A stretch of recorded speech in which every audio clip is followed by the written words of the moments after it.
আসসালামু আলাইকুম। হাইতু সাহাবা রাদিয়াল্লাহু আনহুম হইতে পড়াইছে রুমি সর্দার জানাজাকে দাওয়াত প্রদান ও তার ইসলাম গ্রহণ।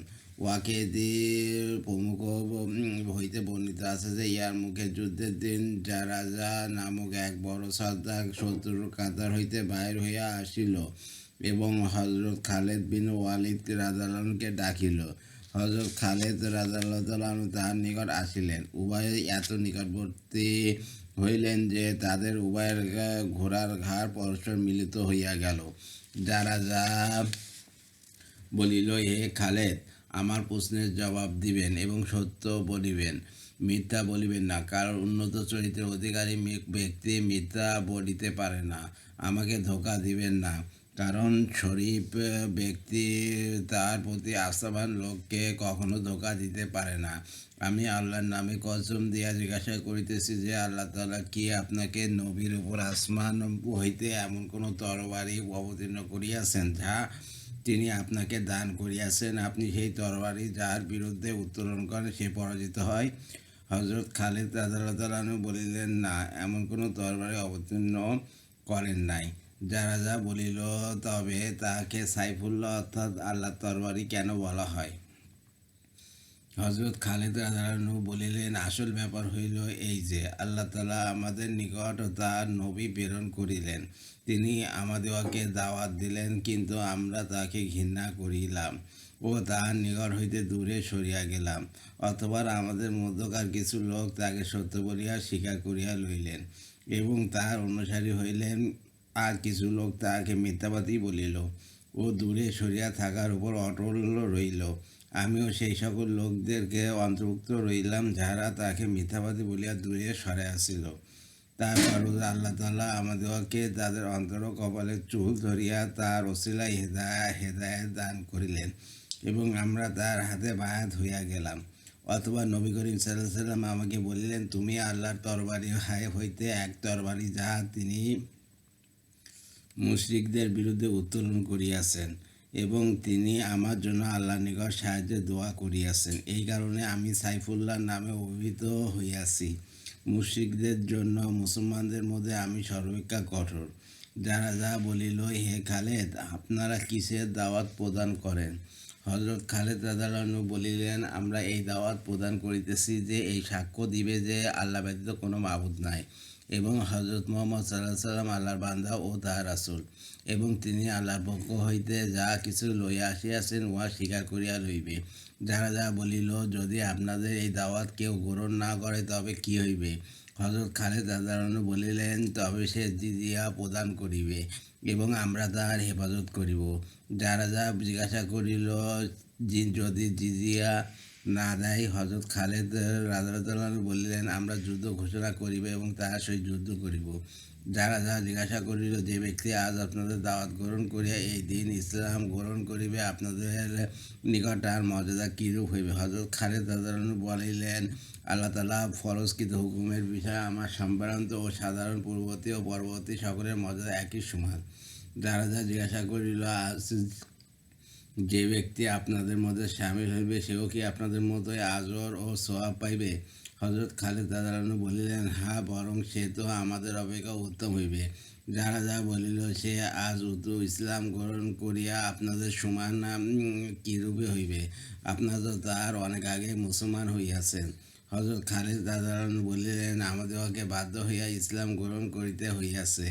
আমরা এমন সময়ে আমাদের নবীর হাতে বায়াত হইয়াছি যখন তিনি আমাদের মাঝে জীবিত বর্তমান ছিলেন। আসমান হইতে তাহার নিকট খবর আসিত, তিনি আমাদেরকে কোরআন পড়িয়া শুনাইতেন এবং মুজিজা দেখাইতেন। আমরা যা কিছু দেখিয়াছি এবং শুনিয়াছি তা যে কেউ দেখিবে এবং শুনিবে সে তো ইসলাম গ্রহণ করবেই এবং বায়াত হইবেই। কিন্তু আমরা যে সকল কুদরতের আশ্চর্য বিষয় ও দলিল প্রমাণটি দেখিয়াছি বা শুনিয়াছি, তোমরা তা দেখো নাই বা শোনো নাই। অতএব তোমাদের যে কেউ খাঁটি দিলে এই দিন গ্রহণ করিবে সে আমাদের অপেক্ষা উত্তম হইবে। যারা যা বলিল, খোদার কসম, আপনি আমাকে সত্য কথা বলিয়াছেন, কোনো প্রকার ধোঁকা দেন নাই।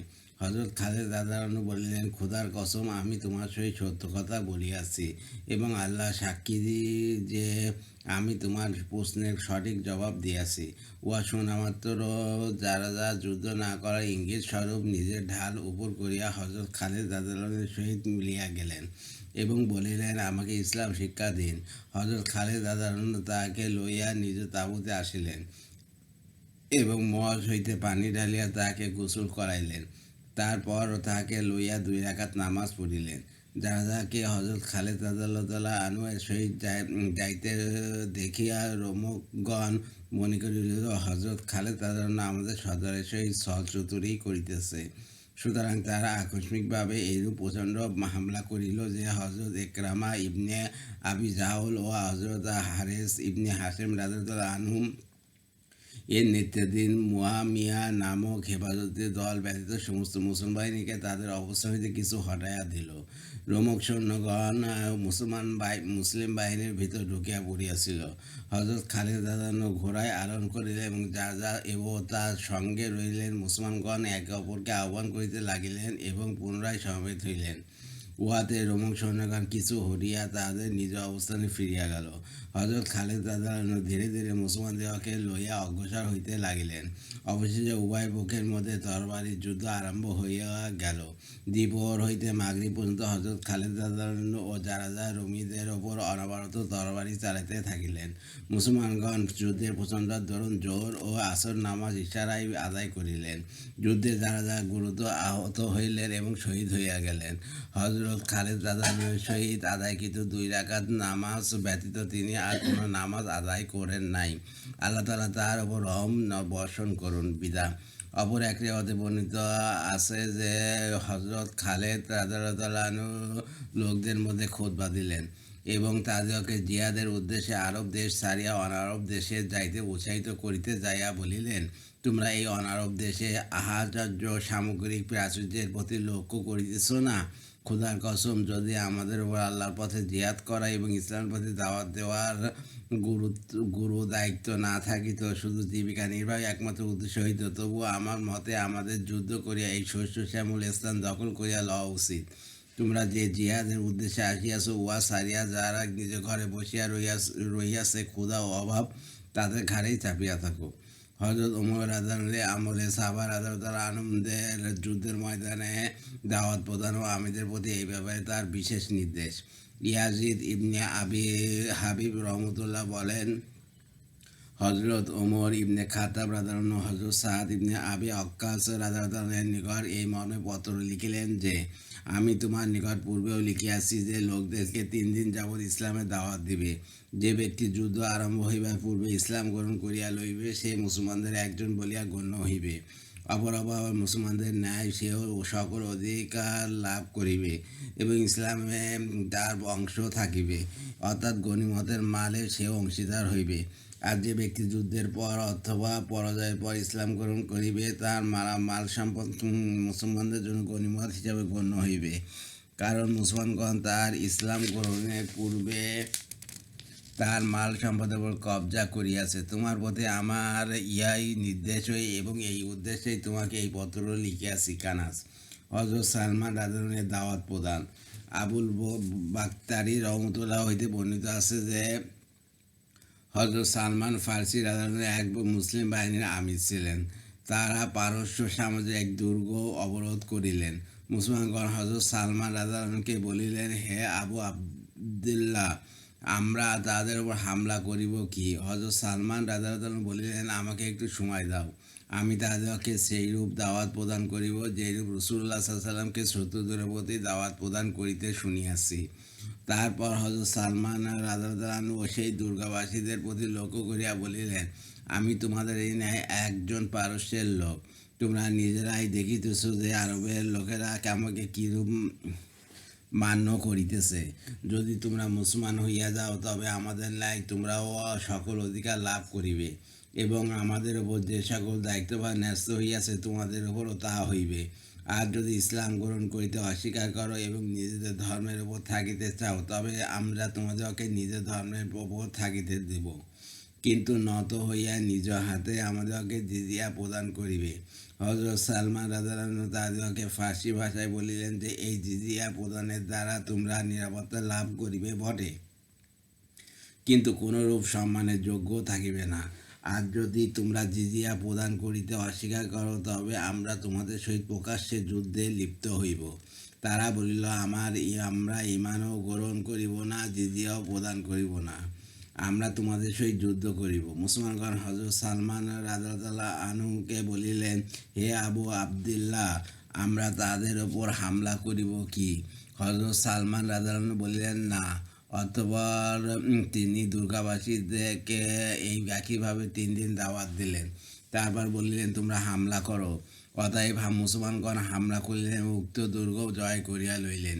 আবু নুয়াইম আবুল বাক্তারি রহমতুল্লাহ হইতে অপর এক রেওয়াতে বর্ণিত আছে যে হযরত সালমান রাদিয়াল্লাহু মুসলমানদের অগ্রগামী দলের নায়েব ছিলেন। পারস্যবাসীকে দাওয়াত দেওয়ার জন্য মুসলমানগণ তাদেরকেই মনোনীত করিয়াছিলেন। বর্ণনাকারী আতিয়া রহমতুল্লাহ বলেন, পারস্যের শহরের লোকদের দাওয়াত দেওয়ার জন্য মুসলমানগণ হযরত সালমান রাদিয়াল্লাহুকে আমির নিযুক্ত করিয়াছিলেন এবং পারস্য রাজ্যের মূল কাসের আবিয়াস বিজয়ের দিনও তারা তাহাকেই আমির নিযুক্ত করিয়াছিলেন। তিনি তাদেরকে 3 দিন যাবৎ দাওয়াত দিয়াছিলেন। হযরত নোমান রাদিয়াল্লাহু তাআলা আনহু তার সঙ্গীদের দাওয়াত প্রদান। হযরত সাদ ইবনে আবি ওয়াক্কাস রাদিয়াল্লাহু আনহু রুস্তমকে আল্লাহ তাআলার প্রতি দাওয়াত প্রদানের জন্য হযরত নোমান ইবনে মুকাররিন, ফুরাত ইবনে হায়ান, হানজালা ইবনে রাবি তামিমি, উতারিদ ইবনে হাজেব, আশাস ইবনে কায়েস, মুগিরা ইবনে শুবা, আমর ইবনে মাদি, কারাব রাদিয়াল্লাহু আনহু সহ বিশিষ্ট ব্যক্তিবর্গে এক জামাত প্রেরণ করিলেন। রুস্তম তাদেরকে জিজ্ঞাসা করিল, তোমরা কেন আসিয়াছ? তারা বলিলেন, আমরা আল্লাহ তাআলার ওয়াদার কারণে আসিয়াছি। তিনি আমাদের সহিত ওয়াদা করিয়াছেন যে আমরা তোমাদের দেশ দখল করিব, তোমাদের স্ত্রী পুত্রদের বন্দী করিব এবং তোমাদের ধন সম্পদ কবজা করিব। আমরা আল্লাহ তাআলার এই ওয়াদাকে মনে প্রাণে বিশ্বাস করি। রুস্তম ইতিপূর্বে স্বপ্নে দেখিয়াছিল যে আসমান হইতে একজন ফেরেশতা নামিয়া আসিলেন এবং পারস্যের সকল অস্ত্রের ওপর সিলমোহর মারিয়া রাসূলুল্লাহ সাল্লাল্লাহু আলাইহি ওয়াসাল্লামের হাতে সুপার্দ করিলেন এবং তিনি তা হযরত উমর রাদিয়াল্লাহু আনহুকে প্রদান করিলেন। সাইফ রহমতুল্লাহ নিজ উস্তাদের হইতে বর্ণনা করেন যে উভয় বাহিনী মুখোমুখি হইবার পর রুস্তম হযরত সাদ রাদিয়াল্লাহু আনহুর নিকট এমন একজন বিচক্ষণ লোক চাইয়া পাঠাইল যিনি তার সকল প্রশ্নের জবাব দিতে পারেন। অতএব তিনি হযরত মুগিরা ইবনে শুবা রাদিয়াল্লাহু আনহুকে রুস্তমের নিকট প্রেরণ করিলেন। হযরত মুগিরা রাদিয়াল্লাহু আনহু রুস্তমের নিকট পৌঁছিবার পর রুস্তম তাহাকে বলিতে লাগিল যে, আপনারা আমাদের প্রতিবেশী, এই যাবৎ আমরা আপনাদের সহিত সদ্ব্যবহার করিয়া আসিতেছি, আপনাদেরকে কখনো কোনো কষ্ট দেই নাই। অতএব আপনারা নিজের দেশে ফিরিয়া যান এবং আগামীতে আপনাদের দেশে আসিয়া ব্যবসা বাণিজ্য করিতে চাইলে আমরা বাধা দিব না। হযরত মুগিরা রাদিয়াল্লাহু আনহু তাকে বলিলেন, দুনিয়া আমাদের উদ্দেশ্য নয়, আমাদের একমাত্র চিন্তা উদ্দেশ্য আখিরাত। আল্লাহ তাআলা আমাদের নিকট একজন রাসূল প্রেরণ করিয়াছেন এবং তিনি তাহাকে বলিয়া দিয়াছেন যে আমি আপনার সাহাবীদের এই জামাতকে সেই সকল লোকদের উপর প্রবল করিয়া দিয়াছি যারা আমার দ্বীন গ্রহণ করিবে না। আমি এই জামাতের দ্বারা তাদের বেদিনদের নিকট হইতে প্রতিশোধ গ্রহণ করিব এবং যতদিন ইহারা অর্থাৎ আপনার সাহাবীরা আমার দিনকে সত্য বলিয়া স্বীকার করিতে থাকিবে ততদিন আমি তাদেরকে বিজয় দান করিতে থাকিব। উহা সেই সত্য দিন যে এই দিন হইতে মুখ ফিরাইবে সে লাঞ্ছিত হইবে এবং যে উহাকে মজবুত করিয়া ধরিবে সে সম্মানিত হইবে। রুস্তম জিজ্ঞাসা করিল, সেই দিন কি? হযরত মুগিরা রাদিয়াল্লাহু আনহু বলিলেন, দিনের সেই সম্ভব যাহা ব্যতীত কোনো কাজই শুদ্ধ হয় না, তা হইল এই সাক্ষ্য দেওয়া যে আল্লাহ ব্যতীত কোনো মাবুদ নাই, হযরত মুহাম্মদ সাল্লাল্লাহু আলাইহি ওয়াসাল্লাম আল্লাহর রাসূল, তিনি আল্লাহর পক্ষ হইতে যাহা কিছু আনিয়াছেন উহা স্বীকার করা। রুস্তম বলিল, উহা তো সুন্দর কথা, উহা ব্যতীত আর কি আছে? হযরত মুগিরা রাদিয়াল্লাহু আনহু বলিলেন, আল্লাহর বান্দা দিগকে বান্দার বন্দেগী হইতে মুক্ত করিয়া আল্লাহর বন্দেগীতে নিয়োজিত করা। রুস্তম বলিল, অতি উত্তম কথা, আর কি আছে? হযরত মুগিরা রাদিয়াল্লাহু আনহু বলিলেন, সকল মানুষ হযরত আদম আলাইহিস সালামের সন্তান, সুতরাং তারা একই পিতামাতার ঘরের সহোদর ভাই। রুস্তম বলিল, উহাও অতি উত্তম। আচ্ছা, আমরা যদি আপনাদের দিন গ্রহণ করি তবে কি আপনারা আমাদের দেশ হইতে চলিয়া যাইবেন? হযরত মুগীরা রাদিয়াল্লাহু বলিলেন, হ্যাঁ, খোদার কসম, তারপর আমরা ব্যবসা ও বা কোনো প্রয়োজন ব্যতীত তোমাদের দেশের কাছেও আসিব না।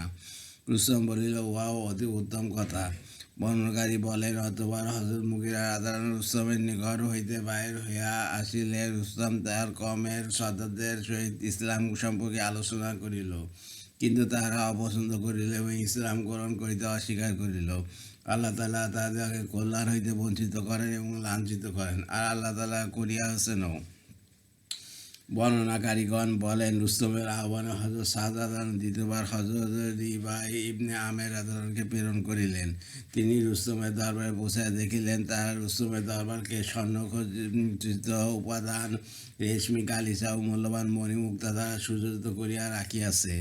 রুস্তমের মাথায় মুকুট ও বহু মূল্যবান পোশাক পরিহিত অবস্থায় সে স্বর্ণের সিংহাসনে বসিয়াছিল। হযরত রিবাই রাদিয়াল্লাহুর পরিধান ছিল মোটা কাপড়, আর সঙ্গে ছিল ঢাল তরবারি। তিনি একটি ছোট খটকির পিঠে সওয়ার হইয়া দরবারে প্রবেশ করিলেন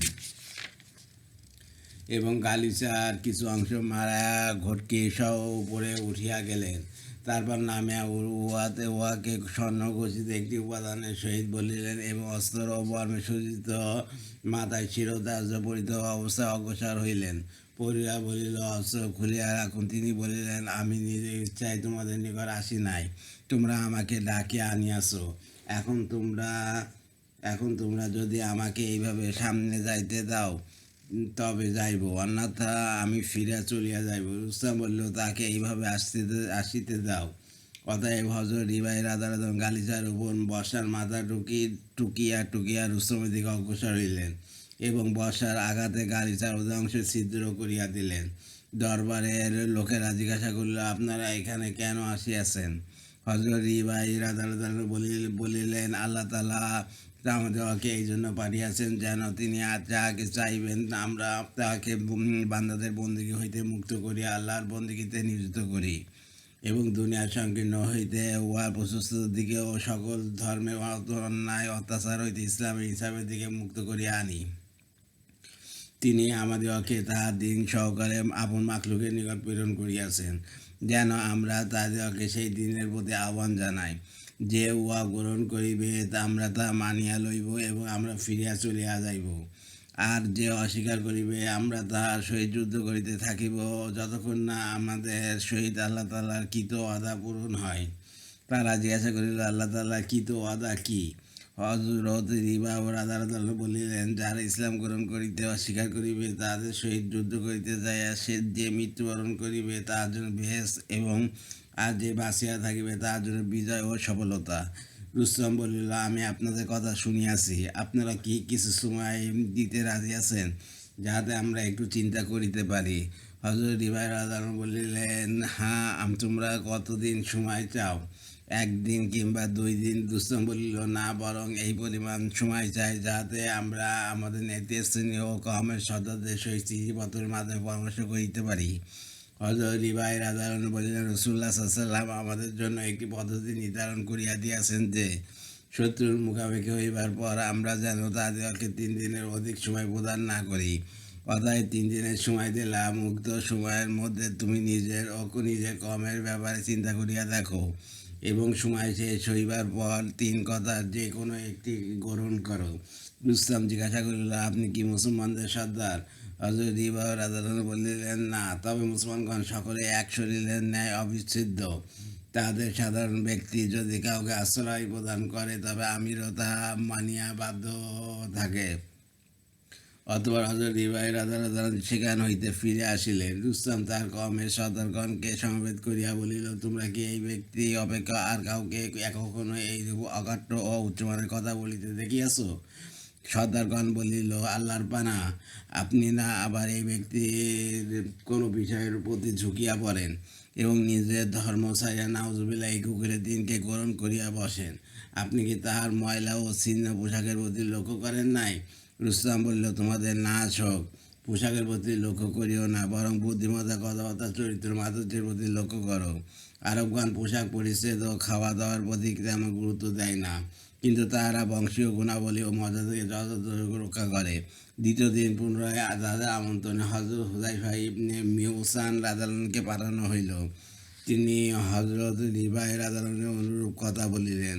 তৃতীয় দিন হজরত মুগিরা ইবনে শুবা রাদিয়াল্লাহু গেলেন। তিনি অতি উত্তম রূপে বিস্তারিত কথা বলিলেন। কথাবার্তার এক পর্যায়ে রুস্তম হজরত মুগিরা রাদিয়াল্লাহুকে বলিল, আমাদের দেশে তোমাদের প্রবেশের উদাহরণ সেই মাছের ন্যায় যে মধু দেখিয়া বলিল, কে আছে আমাকে এই মধুর নিকট পৌঁছাইয়া দিবে, তাকে 2 দিরহাম দিব। তারপর যখন মধুর ভিতর পড়িয়া ডুবিতে লাগিল, তখন সেই মুক্তির উপায় খুঁজতে আরম্ভ করিল, কিন্তু মুক্তির কোনো উপায় নাই পাইয়া বলিতে লাগিল, কে আছে আমাদেরকে মুক্ত করিবে, তাকে 4 দিরহাম দেব। আর তোমাদের উদাহরণ সেই দুর্বল শিকেল ন্যায় যে দেয়ালে ছোট ছোট ছিদ্র দিয়া আঙ্গুর বাগানে ঢুকিয়া পড়িল। বাগানের মালিক যখন উহার দুর্বল ও শীর্ণদেহ দেখিল, তখন দয়া পরবশিত হইয়া উহাকে কিছুই বলিল না। তারপর আঙ্গুর খাইয়া মোটা তাজা হইয়া যখন বাগানে বেশ ক্ষতি সাধন করিল, তখন মালিক উহাকে মারিবার জন্য লাঠি ও তার গোলামদের লইয়া আসিল। সিংহার সেই সমুদ্র পথে পলায়ন করিতে চাইল, কিন্তু ছিদ্র অনুপাতে উহার শরীর মোটা হওয়ার দরুন পলায়ন করিতে সক্ষম হইল না। সুতরাং মালিক উহাকে পিটিয়া মারিয়া ফেলিল। তোমাদেরকে এইভাবে আমাদের দেশ হইতে বহিষ্কার করা হইবে। অথবা রুস্তম এক অত্যন্ত ক্রোধান্বিত হইয়া সূর্যের নামে শপথ করিয়া বলিল, আগামীকাল তোমাদেরকে কতল করিব। হজরত মুগিরা রাদিয়াল্লাহু বলিলেন, তুমি আগামীকাল বুঝিতে পারিবে। তারপর রুস্তম হজরত মুগিরা রাদিয়াল্লাহুকে বলিল, আমি তোমাদের জন্য এক জোড়া কাপড় ও তোমাদের আমিরের জন্য 1000 দিনার ও এক জোড়া কাপড় ও 1টি সোয়ারি দিবার নির্দেশ দিয়াছি। এইগুলি লইয়া যাও এবং আমাদের দেশ থেকে চলিয়া যাও। হজরত মুগিরা রাদিয়াল্লাহু বলিলেন, এমন কথা তুমি এখন বলিতেছ, অথচ এই যাবৎ আমরা তোমাদের রাজত্বকে দুর্বল করিয়া দিয়াছি, তোমাদের ইজ্জত খতম করিয়া দিয়াছি এবং দীর্ঘদিন হইয়াছে আমরা তোমাদের দেশে আসিয়াছি। আমরা তোমাদেরকে অধীন করিয়া জিজিয়া উসুল করিব, বরং অতি সত্ত্বর তোমরা অনিচ্ছা সত্ত্বেও আমাদের গোলাম হইবে। হজরত মুগিরা রাদিয়াল্লাহু এই বক্তব্য শুনিয়া রুস্তম ক্রোধে ফাটিয়া পড়িল। হায়তুস সাহাবা রাদিয়াল্লাহু আনহুম হইতে পড়া হইয়াছে। আমার ইউটিউব চ্যানেল রিপন কুরাস, এটাকে আপনারা সাবস্ক্রাইব করবেন, লাইক কমেন্ট শেয়ার দেবেন ভিডিওতে, এতে আমি উৎসাহিত হই। রিপন কুরাস হচ্ছে আমার ফেসবুক পেজ, ওইটাকে আপনারা ফলোতে রাখবেন। সবাই ভালো থাকবেন, সুস্থ থাকবেন এবং স্বাভাবিক থাকবেন। আল্লাহ হাফেজ।